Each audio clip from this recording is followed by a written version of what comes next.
Hey folks, today we're going to take a look at my 27-gallon cube. I'm going to tell you about the fish that I have in here, and we're going to talk about jungle tanks, the pluses and the minuses.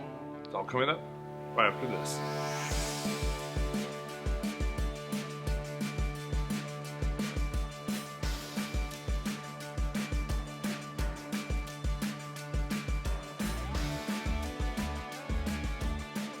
Hey YouTube, this is Pecktec, and thank you for joining me once again on my tour around the house as we go to each aquarium.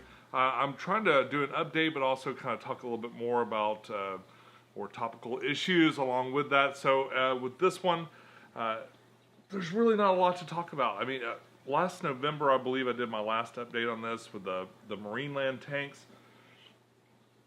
It is absolutely full of plants. This is the farm. It's also my wife's favorite aquarium, which is why I'm never ever allowed to take it down or anything. I do use this tank to grow plants. It's a very stable aquarium. I set it up quite a few years ago. If you'd like to watch the setup for that, I'll have a link. I should probably put together some videos. I haven't made a ton of videos specifically about this aquarium. It just kind of comes up and updates a lot. But I will leave. I'll leave a thumbnail for the setup video for this, which is kind of interesting. All the way at the end, it's got the same substrate, and I've just added plants to it. I haven't taken anything away or really redone it in any major way since I set it up. So it's kind of interesting to see how it's progressed. Okay, so let's talk about what's in this tank. At one point, I had a really large colony of Rummy tetras. They lived in a 55 that I took down when I redid the floors down here a few years ago. It's been about 2 years, right before the big aquarium, the 210, came about. The 55 was kind of in rough shape, so I took most of its inhabitants and I put them in here. Some of them went to other tanks upstairs and stuff, but all the Rummy came into this tank. So there's about 6 Rummy in here, which is not really an ideal amount of them. I've been really paranoid about adding more because you definitely have to quarantine them off on their own. But I wanted to bolster my numbers of Rummy tetras, and I bought like 6, and I brought them home, and I ended up killing all but maybe 3. Because I did not quarantine them. It's bar none probably my worst quarantine mishap ever. And it's not a good thing to do, but a lot of times I've ignored quarantine. I've just put my fish directly in. Especially in the early days when I had less aquariums and really less experience. These days I try to stick brand new fish in like brand new aquariums. So it's basically a quarantine. You know, I'll wait till the aquarium's kind of in a decent level. Maybe if I bring in some new fish, I'll go ahead and start them in there. And really that's the same as setting, you know, if you add decent bacteria, if you add good bacteria and you don't have a lot of problems in that new tank already, that's a decent enough way to quarantine them. It's kind of the same. Kinda. I say kinda because, and this isn't a quarantine video, although it's kind of become one, because a lot of people when they quarantine, they'll go ahead and medicate their fish too, and you don't want any plants or anything like that in your tank when you quarantine. Okay, but that's enough of that. So I have Rummy tetras in here, probably 5 or 6 or so. It's hard to tell because their numbers are kind of low. They pretty much stay hidden. They'll come out when I throw food in here, and I'll do that in a little bit. Or right now, and show some overlaid video. But they'll come out for some food, and they're one of my favorite tetras. I really prefer them in a longer tank, like a 55 or something like that, in a huge numbers because they school really tightly and they look great as they kind of swim back and forth from one side of the tank to the other. I have 4 sparkling gouramis in here, or well, this is the scientific name from the store where I got them. Pygmy pomus, I believe, is what they were. But a lot of people refer to those as sparkling gouramis, croaking gouramis, and so on. They're really interesting, beautiful fish. I kind of fell in love with this fish, and I got a bunch of them. I've got 2 upstairs and 4 in here. They're really neat too. They're not very shy. If I come up to the aquarium, usually they're curious enough to kind of come out and look, and they can be, I guess, a little aggressive with some other fish and shrimp and stuff like that, but I haven't seen any of that aggression yet. A lot of people tell me that happens when they mate, but I don't really have a way of knowing if I've got males or females, so they might not ever mate. I've got 4, so there's a good chance that there's one of them's one or the other. But I haven't heard any croaking either, which is kind of a telltale sign of those fish beginning their mating cycle. So I guess time will tell. They could be very young specimens too. That fish is fairly new to me. I just kind of fell in love with them when I bought maybe half of what was available at my local fish store. And I've got them spread around a little bit, so I can observe them in different environments. I've got a long fin bristlenose pleco that does not like to come out very often. It's a really pretty red one, and I'll throw food in there and try to lure him out for some photographs, but he's really shy, so I'll have to break out the long lens and hope I can catch him. I've got one crazy fish in here, and I hope I can catch it on tape. I have no idea what it is. Now, I think it's a fish that's been in here for a long time. I used to have a school of some other fishes. I mean, I can't even remember what they were called. It's been a really long time ago. It's one of those that I saw once in my fish store. Maybe I bought 6 of them, and then over the years, and this tank has been up for many years now. So over the years, I would lose one here and there. And I think I've got one crazy one. It doesn't look anything like it used to. It's kind of strange. It's kind of maybe even deformed a little bit.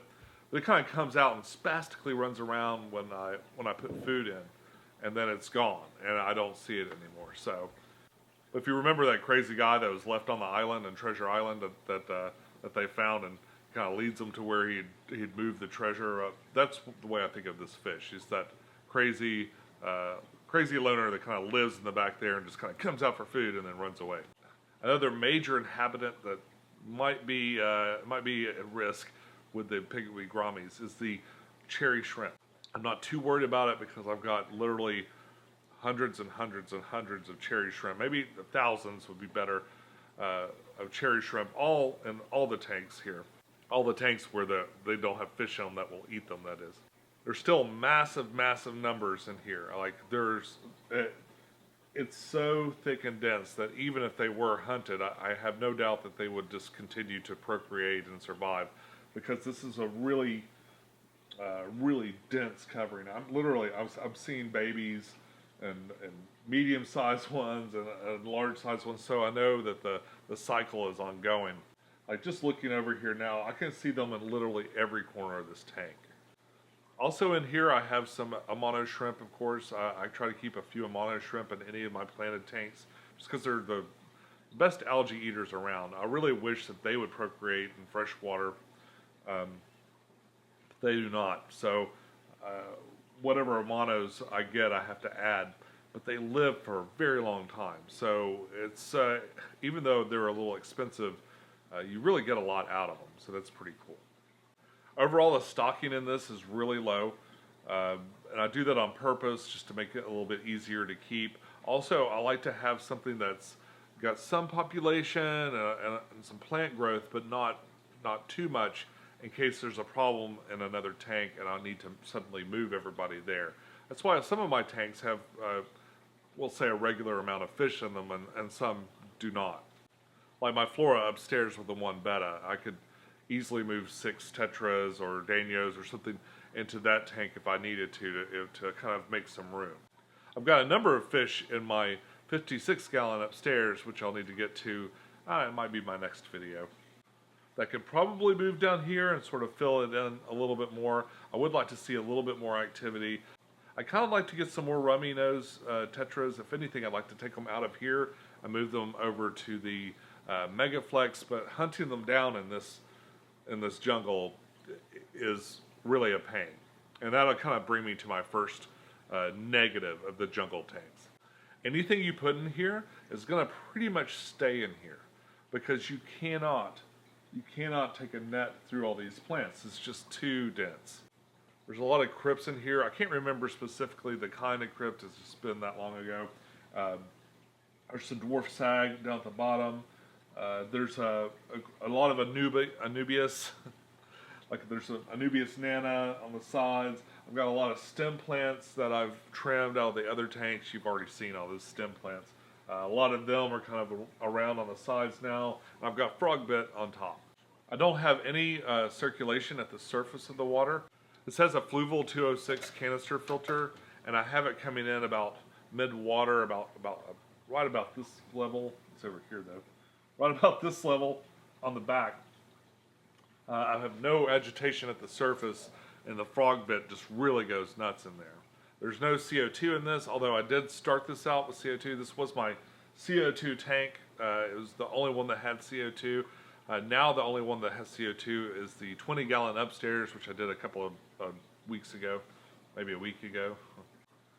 This also has a menagerie of other plants, some stargrass. I've got some Java fern, some Java moss, just kind of a mix of just different plants and stuff. A lot of things that I pull out of the spec 16 gallons, sometimes I'll put in here, hoping that the babies will kind of come up. I'm really hoping to get some more baby Galaxy rasboras. They're probably my favorite little fish, and I'd love to breed those if I could.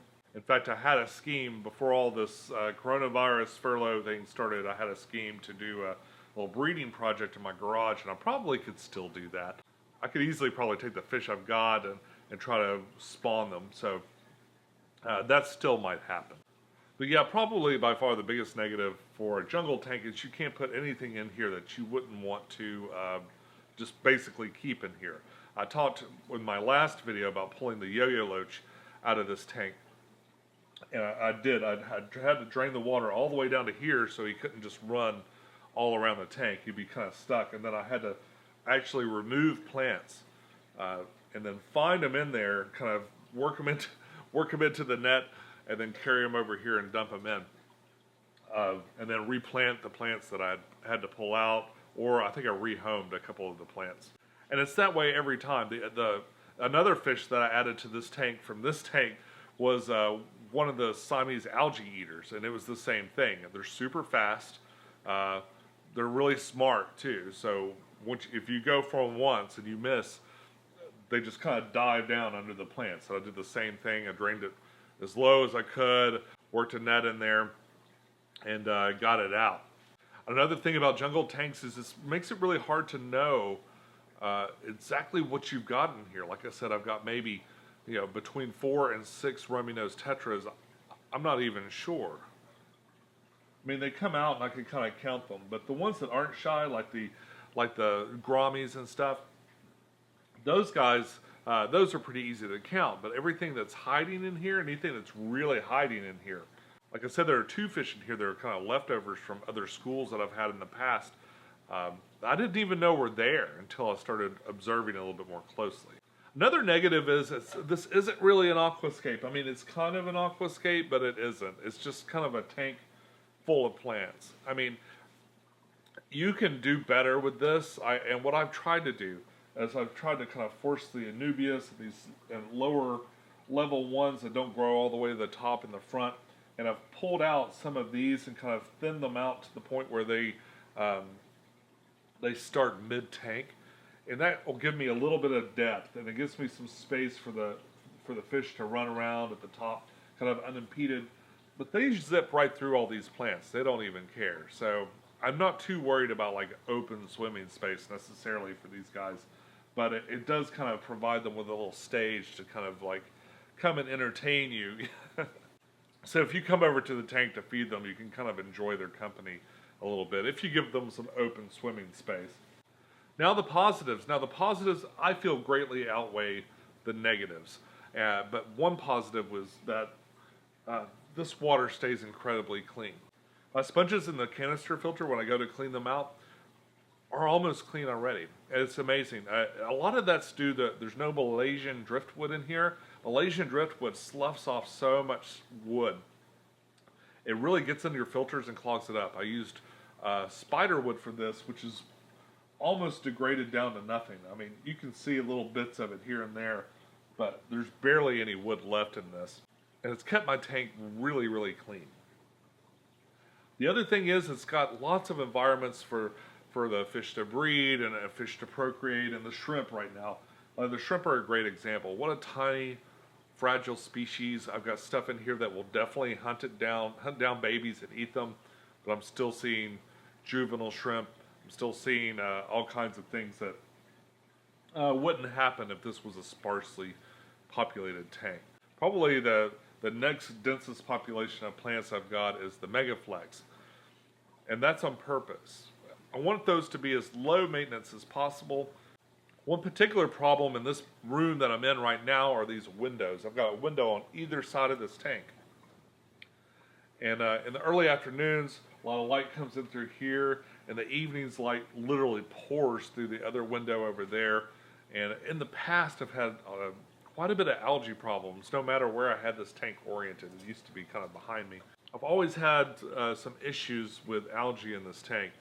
But since I've started kind of letting the plants grow and grow and grow and get to the point where they are now, I have zero algae. There's no hair algae. There's no light-bearded algae. There's nothing. I get some algae on the glass. That's easy enough to scrape off with a credit card or you know, any old plastic card is what my preferred thing, or maybe a magic eraser, my preferred ways to clean this. But it's a really, really super stable tank. I don't worry about any plants that I put in here melting away and dying because of some weird adverse scenario inside the water column.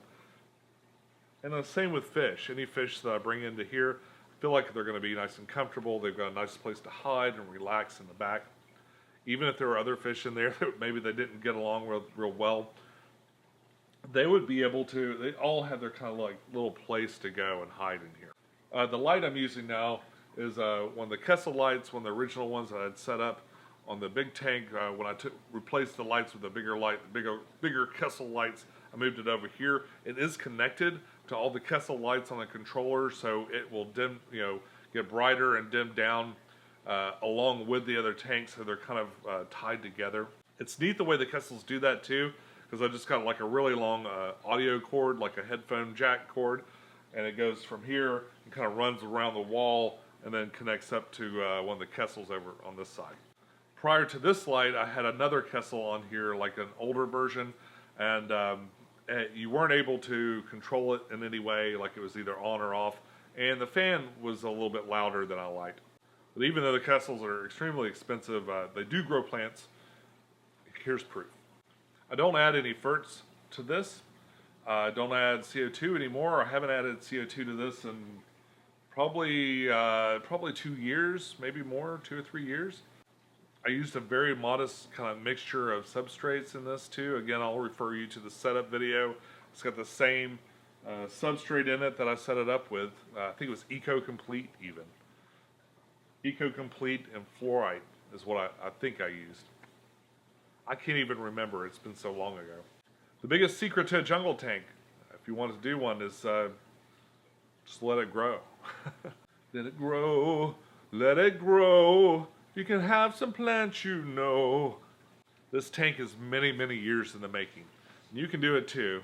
You gotta set it up, deal with all the bad stuff, all the good stuff, try to keep the glass as scratch free as possible. I've got scratches all over the glass in here, but I'm not allowed to get rid of it. And you can't really see it when you're looking at it like this. When I get in here like this, I'm seeing, oh no. There's an issue here, there's an issue there. There's a train. I've also got some pothos growing in the top. They don't seem to be extraordinarily successful. They don't grow as much as the other stuff, but that could be because all the nutrients are being absorbed by these guys.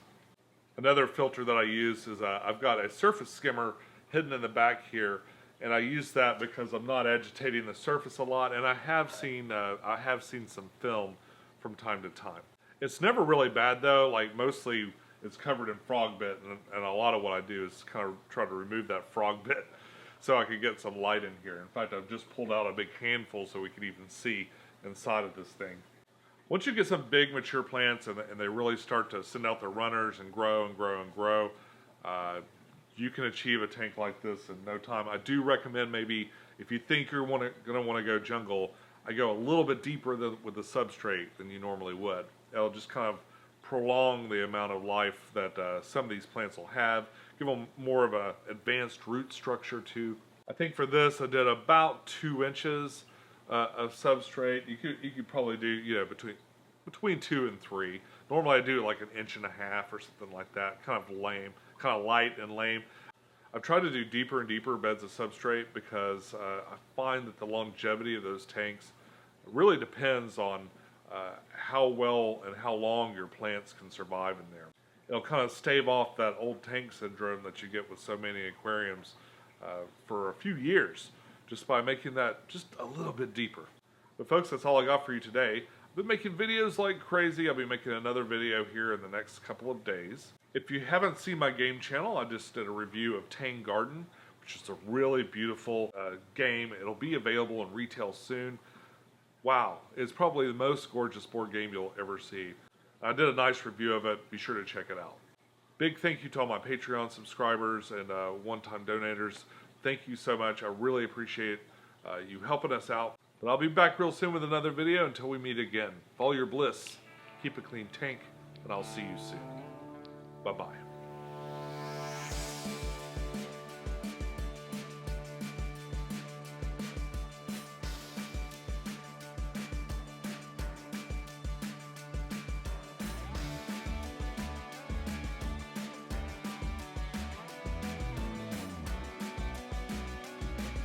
Let it grow, let it grow.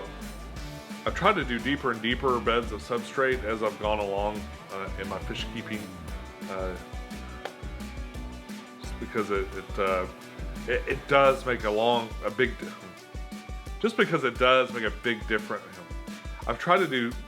I just kind of fell in love with them, and I bought half of the tank that they had.